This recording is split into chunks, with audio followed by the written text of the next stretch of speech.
everyone. So, welcome to the Natalie That Mountain Wall Lady Patreon. I am going to be starting the first of many classes and videos and things to follow on here. One thing I wanted to start off is with basically it would be like a whiteboard class. And yeah, I do kind of feel a little out of place not having my whiteboard. But we're going to talk a little bit about dog psychology and kind of get a paintbrush view of what that looks like. And I think it's important because, dogs are their own individuals. And there's a lot that goes into the training of a dog. To me, it's not just about coming in and making the dog do something that we want them to do. Because we want them to do it. To me, it's about building that rapport and that relationship with them. And that's where a lot of my training kind of comes in. Because without that relationship and without that understanding, it's very hollow. It's a very hollow thing. And then, of course, the flip side of that, too, is, if we get into this a little bit deeper, the thing of it is also understanding that even though it is considered science, we're talking about psychology here. One thing to remember, one thing that I would consider dog training is it's more of a interpretation, like art. So it's more like art, and it's a skill that you have to get better at. While we do have a lot of things that are backed up by science, because again, we're talking about psychology, we're talking about understanding conditioning, and we'll be talking about that here in a little while, that are science-based when we're talking about psychology and learning things like that. It's not an exact science. So unfortunately, if you do have dog training experience, if you are a dog trainer, and let's just say that you're maybe a balance trainer, maybe you're a compulsion trainer, maybe you're a force-free trainer, whichever one you identify with, or maybe you're a little bit of both. I'm kind of right in the center, if you will. But for me, that's what it comes down to. It's an art. It's an art form that you have to become very skilled at, like painting or drawing or even acting. It's not an exact science. It's not a formula that's going... You can develop formulas, understanding behavioral breakdowns and everything. And that's one of the reasons why I want to get this class done, is because this is what we're going to talk about. We're going to break down the interpretation of Dog Psychology 101. And let me just say, when I say breakdown, and when we talk about interpretation, we don't have an animal. We have an animal.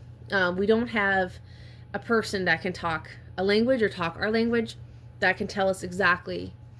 So everything that I'm about to share with you is an interpretation of the behaviors that are demonstrated to us, that are shown to us.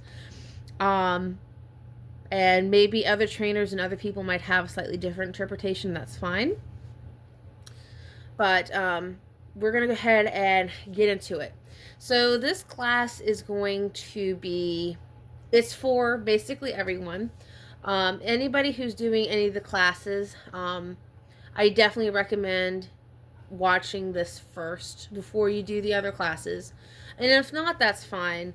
But this just kind of goes over, like I said, it goes over psychology, but we're also going to talk about different tools and different things you might need going forward. So it's for everyone. So the next thing is, what is a dog? So the dog is a lot of things to a lot of people. I know for me, my dogs they're everything to me. They're my family. They're my best friends. We do everything together. And I have a protection dog program, and most of my dogs are kind of in that program. And I feel like we take turns having each other's backs. I have their back, they have my back. We look out for danger. I live in a neighborhood that does have a lot of drugs that get run in this neighborhood. Um, and I have a lot of unhappy neighbors that live around me too. So having them just gives me more of a peace of mind. But we have each other's backs because we have that rapport. So that's what a dog would be to me. But let's break down, besides my personal viewpoints and experience, a dog, before everything else, he's a scavenger. He's a hunter. He's a prey animal. And he's a pack animal. So a scavenger, when I say scavenger, I automatically think of like a coyote. They're not like these, or a bear. They're not going to be these big hunters like a mountain lion or anything like that, but they are going to scavenge and prey on things that are easily available to them. And that, so what does that make a scavenger? A scavenger is a very opportunistic hunter. They're very opportunistic in things that they want to have, or things that they want to get to, or fill in the blank on that one. So being that that's the case, if we look at the dog, and there is a phrase that is circled around quite a bit in dog training circles, why does a dog do what it does? A dog does what it does to better its own situation. So on the face of it, what you could say is dogs are extremely selfish. Dogs are extremely selfish because everything that they do is to better their own situation in life. And you might be saying, well, my dog loves me and my dog would do, well, and again, this is interpretation. Excuse me. What we know to be true is, dogs generally will do things to do better their own situation. So for example, maybe a dog will, even though a dog loves you, the dog is going to go through your trash if it has something in it that it wants to get to, because they are a scavenger animal. They have a genetic coding in them that says this thing is easy to get to, and even though I might get yelled at, I might have something thrown at me, there might be some kind of after effect, the reward is more enticing than any of those probabilities, because they are scavengers, they're opportunistic. So the fact that they love you and they're close to you doesn't mean that they're not going to do dog things. And I think after almost 5 years of being a behavioral consultant and doing training, I think this is where a lot of people do think they take the dog's behavior as personal, because they're not looking at it from the viewpoint of the dog. It's, I love you, how could you do this to me? And it's the dog's not doing it to you, the dog is being a dog. All right. So the next part of that is hunter, prey animal. Okay. So a hunter prey animal is, again, kind of ties into the scavenger. They are going to look at things. They are hardwired to chase, seek, and kill, bite. They are on different levels of different dogs, different breeds. You're going to have some that are more into the seeking, which is sniffing, like putting their nose to the ground and tracking. And you can kind of evaluate your own dog on this and just see. So if you take your dog for a walk and kind of like give them a loose leash, are they throwing their nose to the ground and just like pulling you along, kind of doing this? Then they might be more on the seeking scale of the hunting of that prey animal.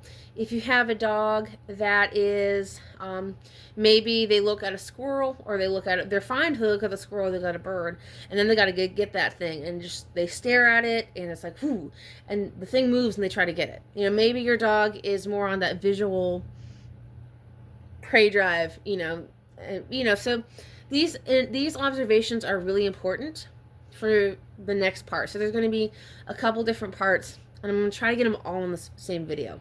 Okay. So understanding the type of prey animal that your dog is really important. You could say, which is going to tie into what we talk about here in a little bit, the type of prey animal, the type of hunter your dog is a form of reinforcement. And again, this is a hardwired thing. So, again, like I said, this is really weird not having a whiteboard, but I'm doing the best I can. The next thing is the dog is a pack animal. And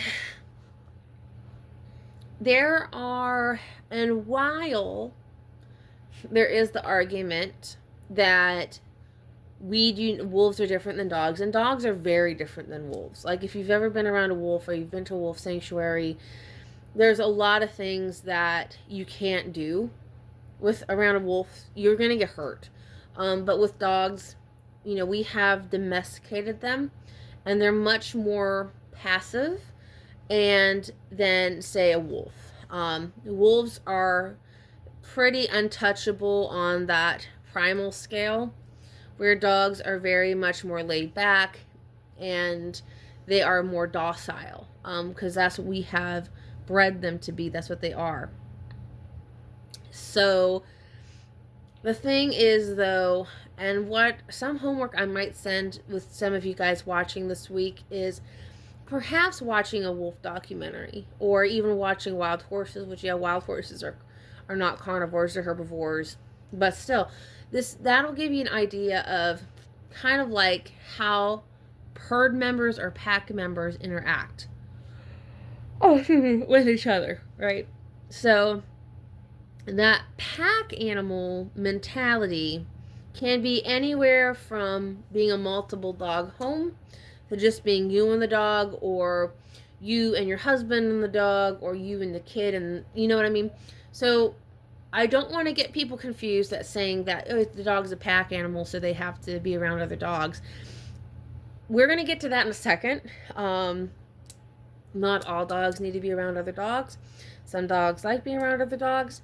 But the pack in all reality, for a domesticated dog, consists of the immediate family, of the people that the dog is living around.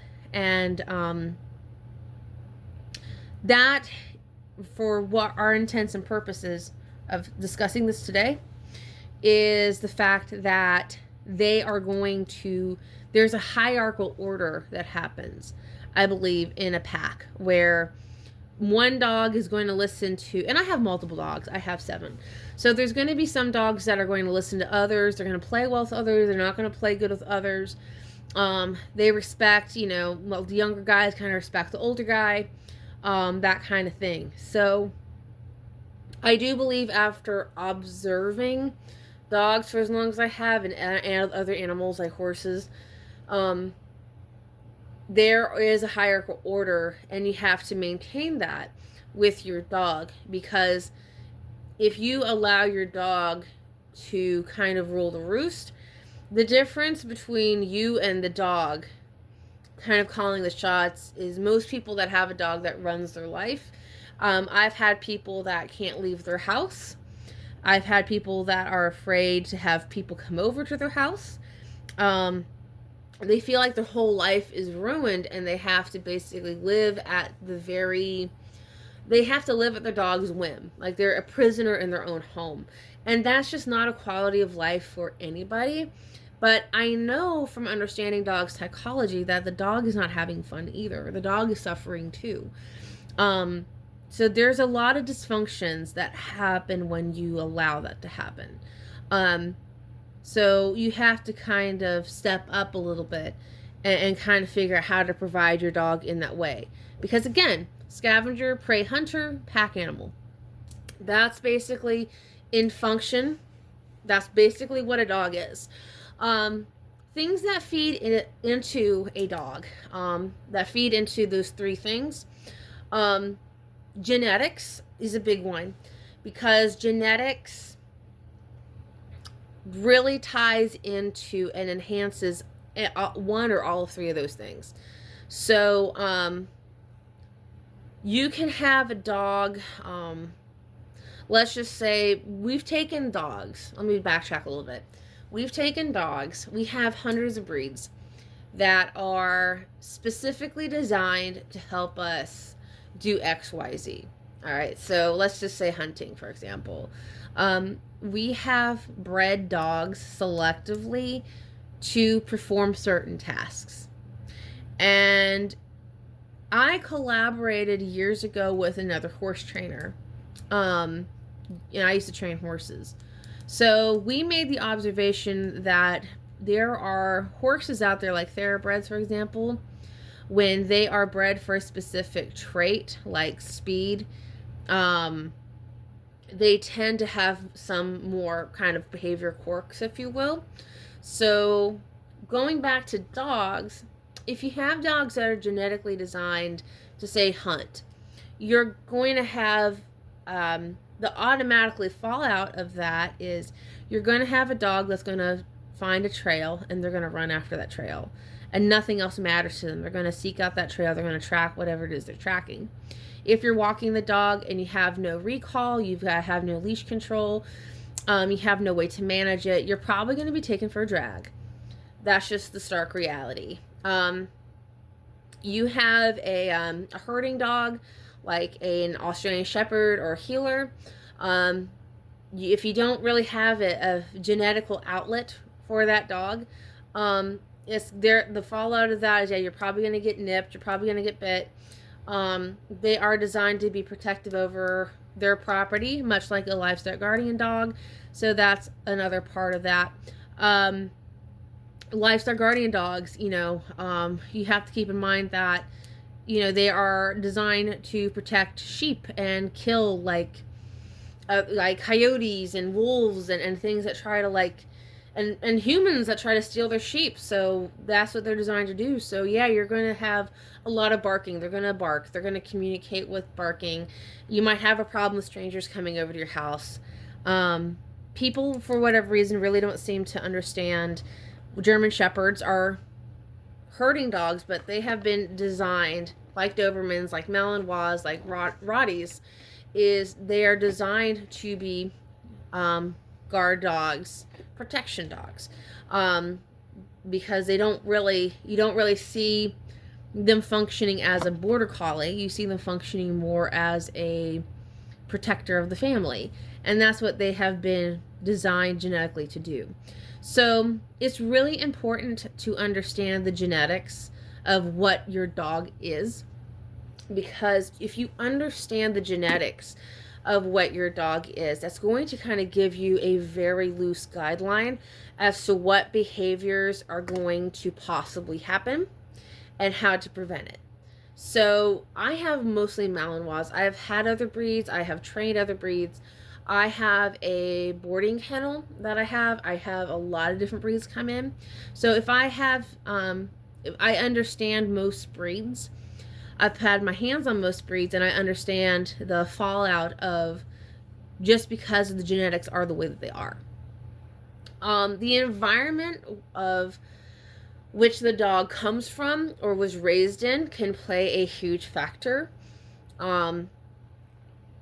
This kind of goes into the argument of nature versus nurture. And this is where I'm going to kind of throw ab lib that behavior isn't linear. Which goes back to my argument about this is not an exact science. I can present these facts, all of these factors that can play into a dog's behavior, the things that feed the scavenger, the prey animal, and the pack animal, that are going to enhance it or cause fallout. But the environment is a big deal because if you have a strong dog, you can have a strong dog genetically, right? That has some of the worst backgrounds. That comes out, they turn out okay. I've been very fortunate to have a couple of those dogs where they've just had some of the worst things happen to them as a puppy, as an adolescent, which that is when, the brain is developing, they're in the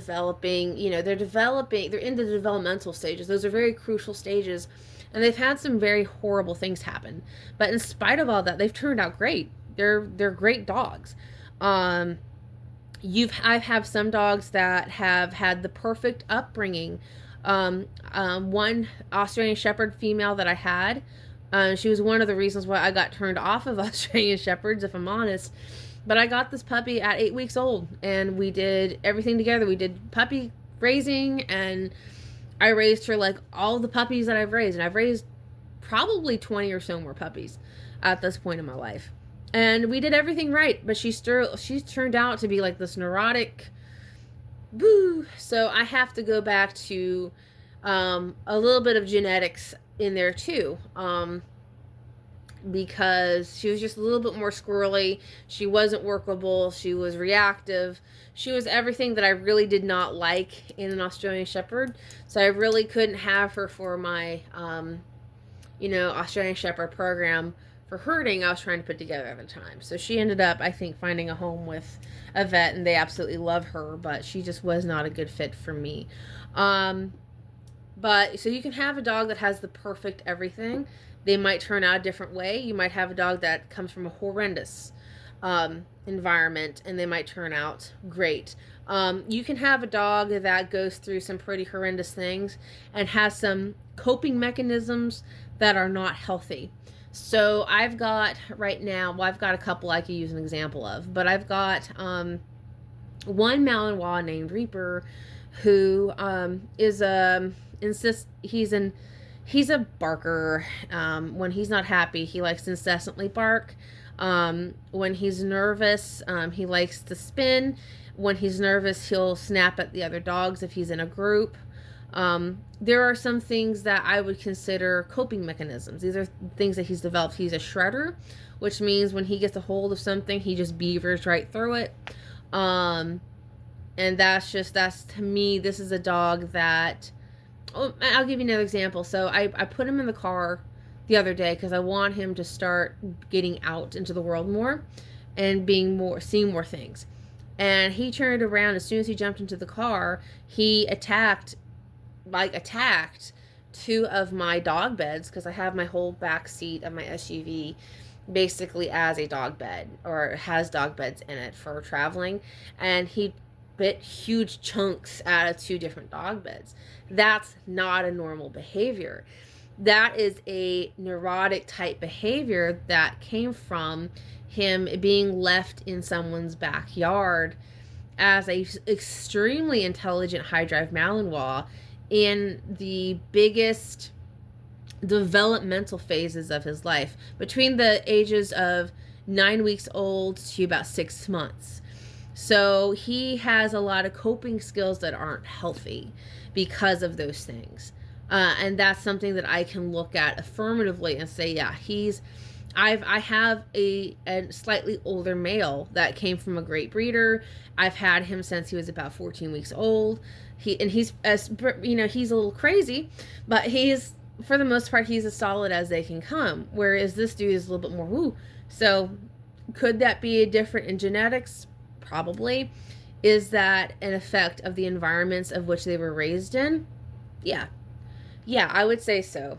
Although you could all easily switch those two out, and there's a very big possibility that if the other dog came from someone's backyard, he'd be fine, and the other dog that came from the breeder, he could be neurotic. So you really have to kind of look at your dog and know your dog, which ties into the next thing, individual traits.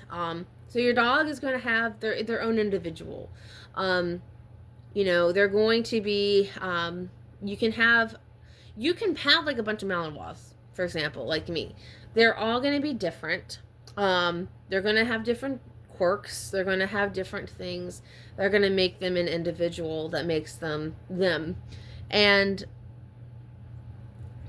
some of those individual traits might even, when we're talking about neurotic behaviors, sometimes there's no rhyme or reason for a dog to behave a certain way, except this is an individual trait. Like, you can have a reactive dog, and that's a problem, walking for whatever reason, and there's no other dog in that litter or ever that's had that problem. It's just that particular dog that has that problem.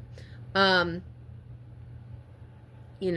can have a dog, for example, I have one dog that does not like lying down, even with a lure. He does not like lying down, not his favorite.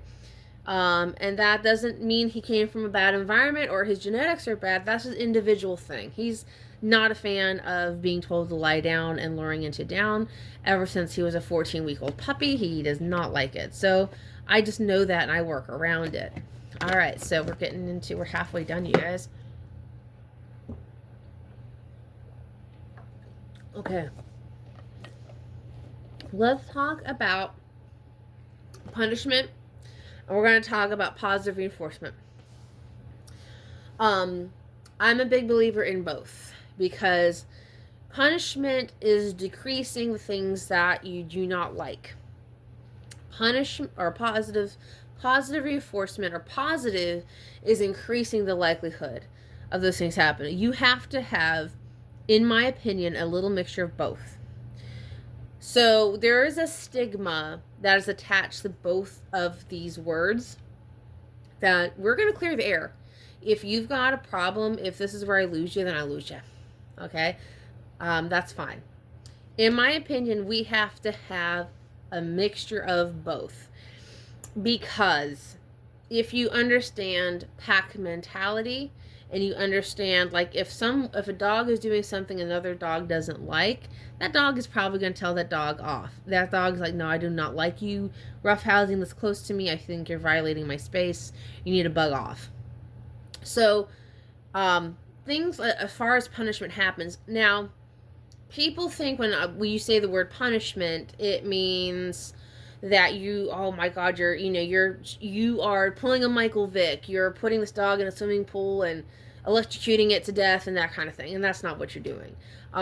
What you're doing is essentially decreasing at the necessary level. You're decreasing the likelihood of a dog performing a certain behavior again. And the positive reinforcement is you are increasing that behavior. And there's a lot of stigma to this too, unfortunately. And we're going to dive into that right now. The first confusing thing is positive and punishment means different things to different dogs. Just because you're using punishment doesn't mean that it's going to be effective. Just because you're using positive reinforcement doesn't mean that's going to be effective either. It's going to mean different things to different dogs, and the dogs determine what is the punishment and what is a positive reinforcement. So, for example, and this is a really common one that I see, people have a dog that's a counter surfer, and the dog goes to jump on the counter, and it's like, oh, it's irritating, so they buy like an e-collar, shot collar, e-collar, whatever. We'll just call it the same thing right now because somebody's not going to know what I'm talking about. So, they put on the e-collar, they put on the highest numbers possible, and the dog's never been conditioned to it, that doesn't know what it means, right?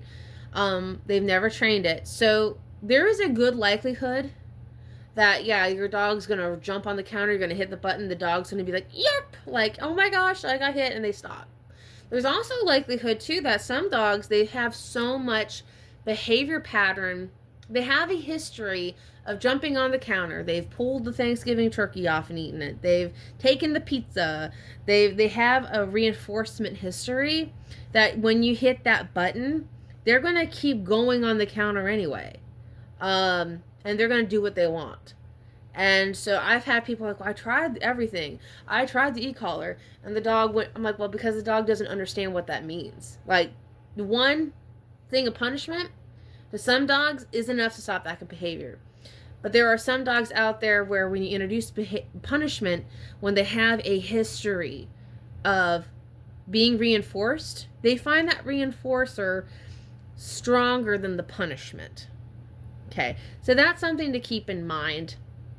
You also have to understand reinforcement isn't the same to all dogs. And I really want to beat this into everyone's head that's watching this. Reinforcement isn't the same to all dogs because, again, we're going to go back to genetics, environment, individual traits, which ties into scavenger, prey, hunter, pack animal, which is what makes a dog, right? So you can have a dog, let's just say, I'm going to use an example of Reaper. I've been talking about Reaper this whole time, basically, I feel like. Reaper and my no-no puppy.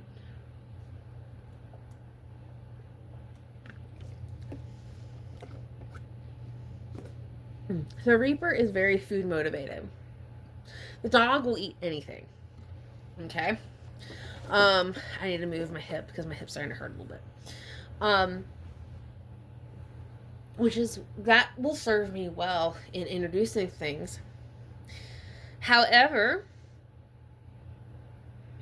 if I'm teaching him something and he's stressing out, let's just say I'm trying to introduce the idea of toy play, which is, tugging and stuff. And, he can find that kind of frustrating. And, he's never really done that before. So why would he do that now? So, he gets tired, he gets frustrated, and he's like, well, what do I do? Well, the one answer could be, well, you could use reinforcement. Why want to use a reinforcement? What do I have as a reinforcement? Well, if I'm training him to get used to toys, I can't use a toy as a reinforcer. I could use food, but once I introduce food, that dog is so laser focused on food that I can't use food because I can't go back to the toy right now with him. So what do I have to do? I have to use affection. That we have some cuddle moments. I scratch him on the head. I tell him what a handsome little hot dog he is. And then he wants to get back to working on the toy. So in that moment, the greatest reinforcer that I can use for him is affection. It's not any of the other, popular reinforcements. It's affection. So you have to really understand what is reinforcing to the dog in front of you. So yes, Google is going to tell you what's reinforcing to the dog. It's going to be food. It's going to be, pieces of, turkey, ham, whatever. But you have to really sit down and really understand what is reinforcing to your dog and what reinforcement are you going to be able to use to be able to help your dog in that moment gain the skill that they need.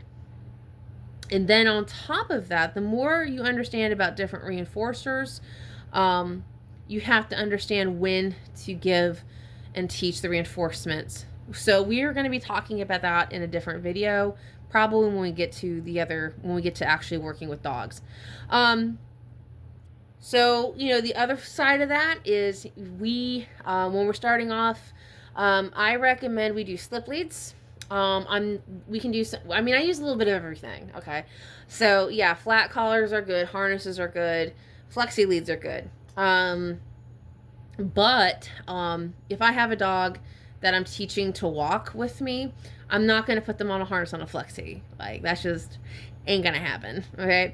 I might, put a slip lead on that dog. If I'm teaching skills, obedience skills, and that dog's really struggling with that, slip leads are really good because it's an even pressure around the neck. It kind of gives you more of a break. It's like putting brakes on a car. It gives you more of that break than kind of struggling, being on the struggle bus with your dog. It gives you more of that leverage. The other part of that also is, I am very pro prong collar and I'm very pro e-collar. All of my dogs are e-collar conditioned because I just think that an e-collar gives them a quality of life where they can go off leash hiking, but we are keeping them and everybody around them safe. I have a safeguard by training them on the e-collar where it's safe for everybody. And then we'll talk about that more later in a different video too. And the prong collar is a good one. As many dogs as I have taught to heel, I do like your fancy like heel and everything. I prefer using a e-collar because basically an e-collar is like a leash. It can replace that leash pressure, and then bam, you're good. But I have dogs that struggle with that, but they don't. They blow right through a slip lead. So yeah, so having that prong collar gives me that precise pressure, but I can quickly take it away too. So they are able to learn the position and everything without me having to really do a lot of force. which is where a lot of people are confused. And I'm going to add this in really quick, is people look at tools as something to be avoided. But I will say where skill ends, frustration begins. And I have even seen it with different trainers that I know in real life. Is like, okay, well, I'm not going to use this thing and I refuse to. And if you do, that's fine. We have to find something that works, because I would much rather put a prong collar on my dog and have a really good experience. The dog wants to come out and work with me again. This is the best day of his life, versus getting frustrated and kind of forcing that dog into a certain position. And that dog is just, and you're getting frustrated. Then the dog's like, well, what the fuck did I do? Like, I want to, run away from this. This isn't fun for me anymore. So, you have to really evaluate, what's important and what's not important. When is a good time to do training? So dogs really are never really too old.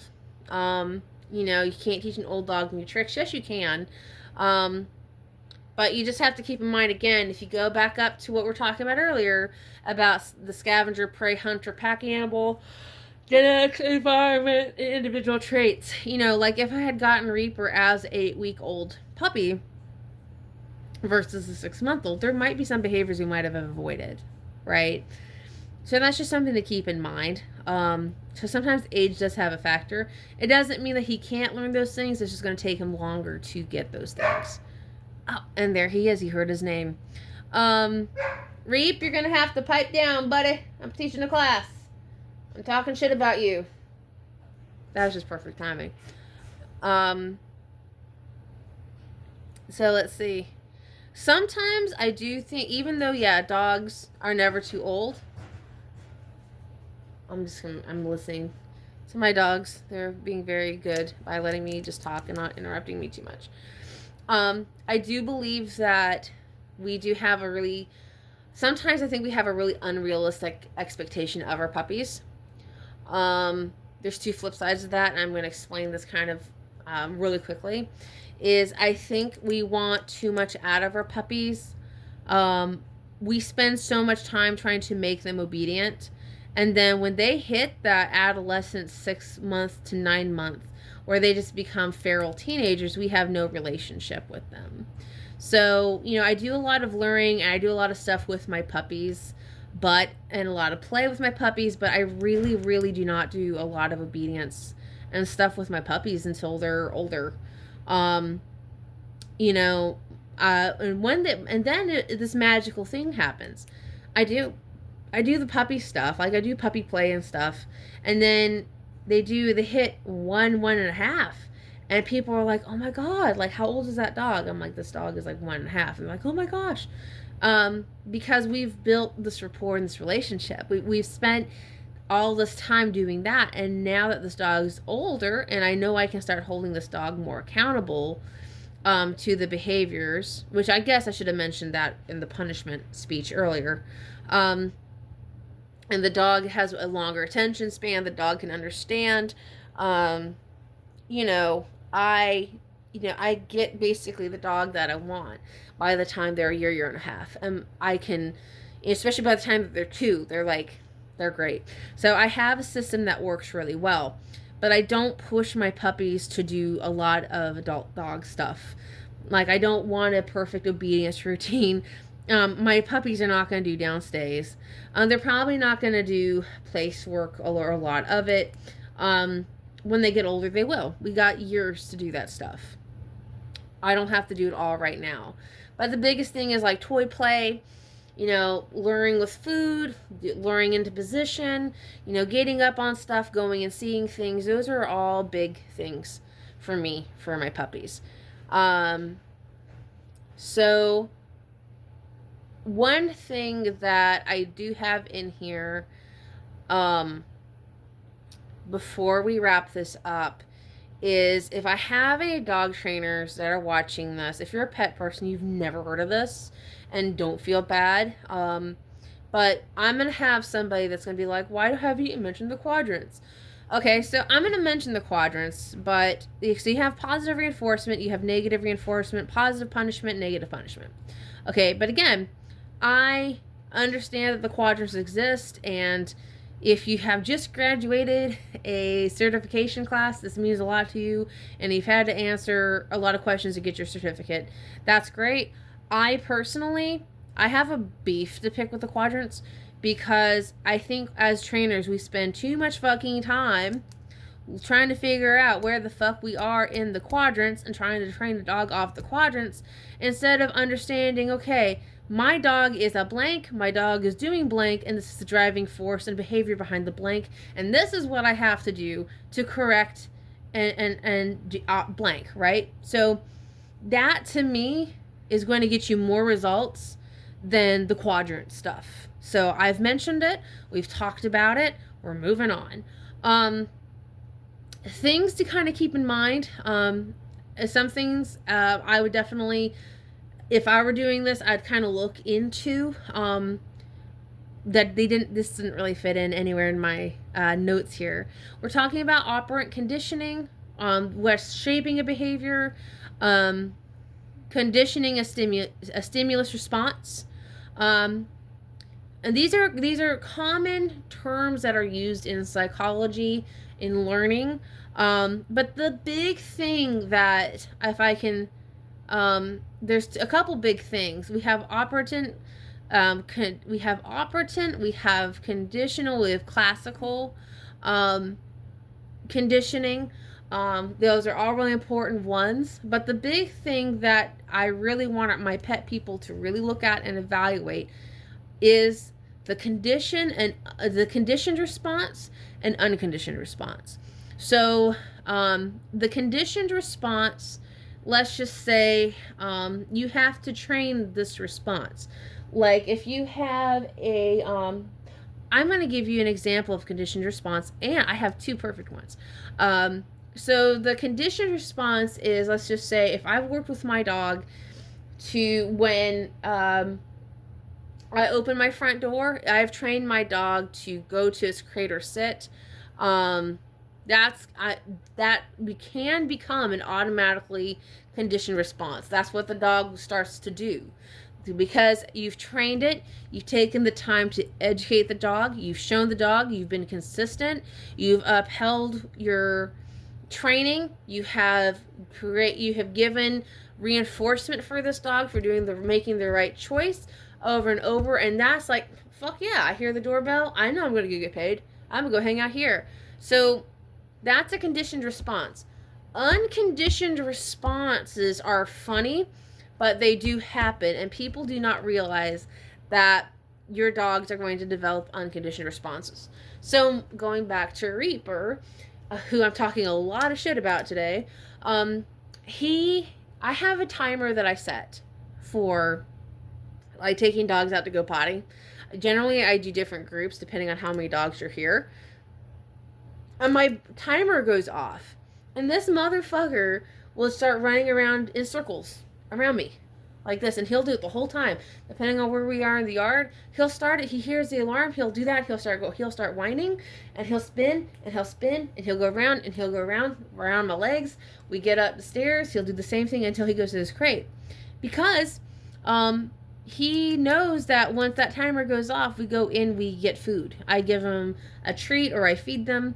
So this is an unconditioned response. I did not train this response. This is a conditioned response that he has developed in his own way, right? So that's something to keep in mind, that some of the stuff that your dogs are doing, especially if I'm talking to a pet person who doesn't realize this is happening. Another really good example of unconditioned response would be every time you go to the kitchen, you give your dog cheese. I call it the cheese tax. I find it personally annoying. For a lot of different reasons. I do not do that with my dogs, but a lot of people do. It's like, oh, I'm going to give my dog food for no reason. So then every time they go to the kitchen, open a door, you've got a dog that's up your ass, that's sitting down, giving you this perfect sit, waiting for cheese. And because they have been conditioned, well, you've actually conditioned it, believe it or not, but you haven't really been teaching them to sit. You've basically conditioned it, so it becomes a an unconditioned response. Although that last example kind of would qualify as more of a conditioned response. But that's like one of those things where I really challenge, especially pet people, to really evaluate whatever problem that they're having and really think about, like, is this something that I have done without knowing that has created this in my dog, right? So I'm going to wrap this up because we're at our 45-minute mark. Why is any of this important? Why do we train our dogs? Why should we care? To me, your life is too short to share your life with a dog that you are either afraid of or you can't stand. It's a quality of life for not just the dog, because if I'm seeing a dog that is coming to me with different behavioral, neurologic behaviors and stuff like that, this is a dog that is not content. This is a dog that is not fulfilled. This is a dog that is very miserable. If I have a dog that's coming to me, and people too, living your life in fear and basically being a hostage in your own home, this is not a quality of life for you as the person. This is not a quality of life for your dog. If your dog is feeling the need to, not allow anybody on the couch or attacks people coming through the door, that kind of thing, and you are scared, and the dog is just, nobody's happy here. Like, you're thinking you're protecting your dog and yourself, but nobody is actually happy here. Like, technically you're managing the situation by not allowing people in your home, but honestly, nobody's happy. Your quality of life sucks. Okay? And dogs can live for 10, 12, 15, 16 years. You're meaning to say that you want to live in misery for that long until this dog dies of whatever. Come on. Like, your life is too short.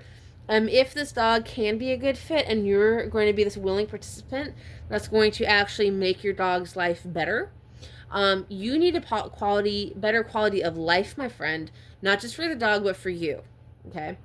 Safety is another big thing. Safety and liability.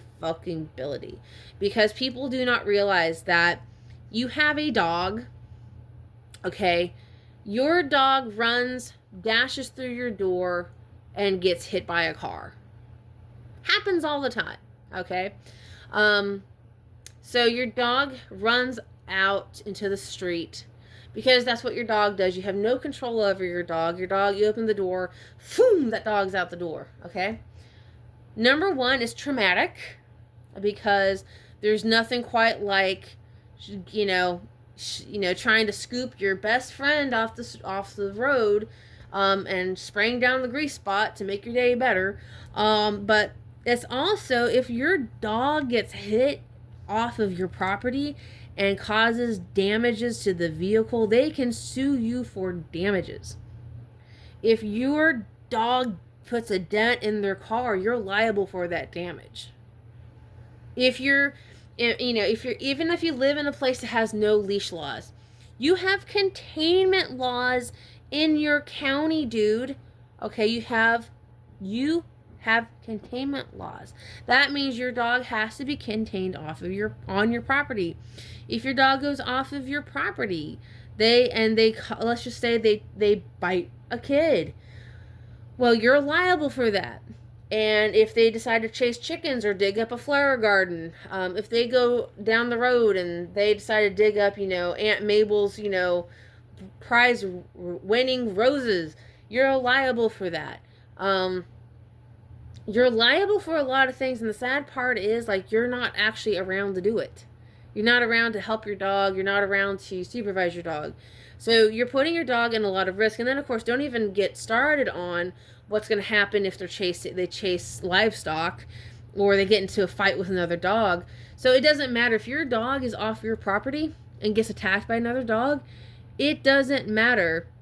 It does not matter how early. It doesn't matter if your dog's friendly and has never gotten in a fight before. If they're off your property and they get attacked by another dog, there's nothing that can be done because the dog wasn't on your property. You were not attached to your dog, right? this is, that's the loophole. You have to be responsible.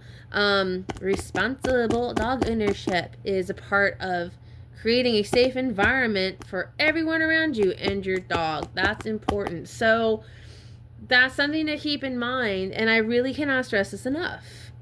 I don't know why people don't believe me until it happens, and then animal control comes out, the police come out. It's like, oh, this happened. I'm like, duh. So that's just something to keep in mind. But that's why. That's why I am passionate about this. I want people to have a great life with their dog. I want them to enjoy their dogs. I want their dogs to have a happy life, because there's no real reason why you can't have a happy life. And if you're miserable, we gotta do something. Something's gotta give. Okay, this is not normal. You're here because you're either curious about what's going on with me in my life and you're curious about this, or you've got a problem. We have to figure out the root of the problem, and we have to make your life better. Okay. But that's pretty much it.